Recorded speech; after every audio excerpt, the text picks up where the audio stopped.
We are going to discuss the interpretation of lithologies through caliper logs. Let's discuss how caliper log indicate different lithologies. This is a log which represent the borehole size and bit diameter, bit size and borehole diameter. The dotted line represent bit size, and you know that it is constant throughout.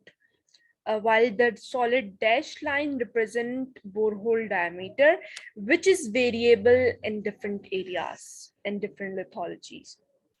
There are three possible conditions. Number one is on gauge, in which the borehole size is equal to the bit size, which we can see here. In gauge condition, the borehole, the two lines, the dotted and solid lines, aligned each other. And on gauge conditions happens mainly in tight formations or unconsolidated consolidated formations and non-fractured limestones, impermeable formations. इधर भी अगर हम देखें तो तकरीबन जो हमारे पास borehole diameter है वो बिट साइज के बराबर है, लेकिन जो सबसे अच्छा ओवरलैप कर रहे हैं हमारे पास दोनों लाइंस, वो इधर कर रही हैं, और इधर हमारे पास जो लिथोलॉजी है वो हार्ड लाइमस्टोन्स हैं।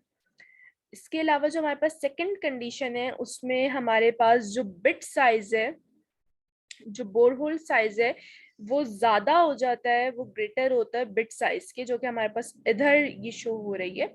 ये स्केल हमारे पास लेफ्ट टू राइट इंक्रीज हो रहा है, तो राइट साइड पे हमारे पास ग्रेटर वैल्यूज हैं। जो हमारे पास कैलिपर लॉग लेफ्ट साइड पे मूव कर रहे हैं, जो line dash line, solid dash line, इसका मतलब है कि उधर हमारे पास बोरहोल का साइज कम हो रहा है, और जो राइट साइड पर है इसका मतलब उधर हमारे पास बोरहोल का साइज बढ़ रहा है, और जो उसके ऊपर है बिल्कुल या उसके साथ है, तो उसका मतलब उधर हमारे पास बोरहोल का साइज ना बढ़ रहा है ना कम हो रहा है, बिट साइज के बराबर है।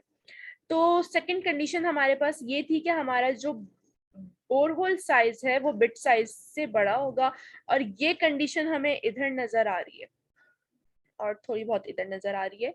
तो ये हमारे पास कब होगी ये कंडीशन? जब हमारे पास कोई ऐसी फॉर्मेशन होगी जो कि हम सॉफ्ट फॉर्मेशन होगी, अनकंसोलिडेटेड फॉर्मेशन होगी, या यंगर फॉर्मेशन होगी, और जो कि आसानी से हमारी जो ड्रिलिंग मड है उसके अंदर डिसॉल्व हो सके। तो ये हमारे पास पॉसिबली जो इंडिकेशन है वो शेल की होती है, या फिर यंगर फॉर्मेशन, अनकंसोलिडेटेड फॉर्मेशन। तो हमारे पास जब बोरहोल साइज बड़ा हो जाएगा बिट साइज के, तो ऐसी कंडीशन को हम कहते हैं केविंग या फिर वॉश आउट। इसके अलावा जो थर्ड कंडीशन है हमारे पास, वो है हमारा जो बोरहोल साइज है वो डिक्रीज हो जाता है, जो कि हमारे पास इधर और इधर शो हो रही है। बोरहोल साइज हमारे पास डिक्रीज हो जाता है बिट साइज से।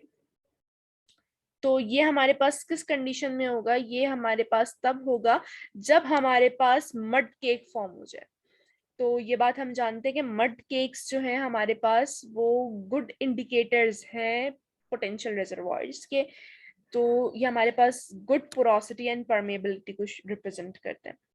तो वो जगह, वो एरिया जहाँ पे हमारे पास मड केक्स फॉर्म हो रहे हैं, तो उधर हमारे पास जो बोरहोल का साइज है वो डिक्रीज हो जाएगा, ओरिजिनल साइज के बिट साइज से डिक्रीज हो जाएगा। तो इसका मतलब ये है कि हमारे पास इधर कोई ऐसी फॉर्मेशन है जो कि पोरस और परमेएबल है, और ऐसी ही कंडीशन जहाँ पे हमारे पास बोरहोल साइज डिक्रीज हो रहा है वो कुछ इधर भी हमें मिल रही है। लेकिन इन दोनों में फर्क ये है कि ये हमारे पास एक कंटिन्यूअस स्मूथ प्रोफाइल है, जबकि ये हमारे पास कंटिन्यूअस और स्मूथ प्रोफाइल नहीं है, रफ प्रोफाइल है। तो ऐसी कंडीशन को हम कहते हैं बेड होल या फिर टाइट स्पॉट। और ये हमारे पास कहाँ होती है? ये हमारे पास जो रफ प्रोफाइल है वो हमारे पास स्लगिंग में होती है, यानी हमारे पास जहाँ पर शेल्स होते हैं और शेल्स के अंदर ऐसे क्ले मिनरल्स जो कि स्वेलिंग एबिलिटी रखते हैं, तो उधर हमारे पास ये टाइट स्पॉट्स फॉर्म होते हैं।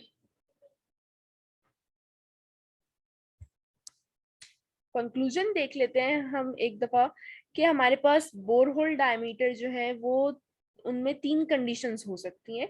एक जिसमें बिट साइज बराबर होगा बोरहोल साइज के, जिसको हम ऑन गॉज कंडीशन कहते हैं, और ये हमारे पास कब होगी, इसकी कॉजेस क्या क्या है, जब हमारे पास वेल कंसोलिडेटेड और नॉन परमेएबल फॉर्मेशंस मौजूद होंगी।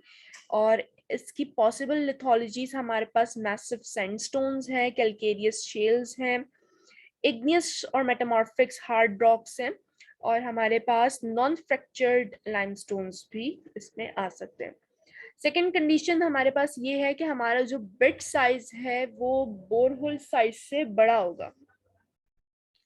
तो ये कंडीशन हमारे पास केविंग या फिर वॉशआउट कहलाती है, और इसमें हमारे पास जो फॉर्मेशन है वो सॉल्युबल होती है ड्रिलिंग मड में, जैसे कि हमारे पास सॉल्ट फॉर्मेशंस हो सकती हैं। और दूसरी पॉसिबिलिटी ये हमारे पास कि फॉर्मेशंस जो हैं वो वीक होती हैं और वो डिस्ट्रॉय हो जाती हैं और उनके केव्स फॉर्म हो जाते हैं। तो ये हमारे पास अनकंसोलिडेटेड सैंड्स हो सकती हैं, ग्रेवल्स हो सकते हैं, या फिर ब्रिटल शेल्स हो सकते हैं, फ्रैक्चर्ड शेल्स हो सकते हैं। थर्ड जो हमारे पास कंडीशन है वो ये है कि हमारे पास जो बोरहोल साइज है वो स्मॉलर होगा बिट साइज के। और ऐसा हमारे पास कब होता है, 2 कंडीशंस में होता है, जब हमारे पास जो फॉर्मेशन है वो स्वेल हो जाए, जो कि हमारे पास स्वेलिंग शेल्स में हो सकता है, स्वेलिंग प्लेस जिसमें मौजूद होते हैं उसमें हो सकता है। और सेकंड हमारे पास तब होता है जब मड केक्स डेवलप हो, जो कि हमारे पास पोरस और परमिएबल फॉर्मेशंस को रिप्रेजेंट करते हैं।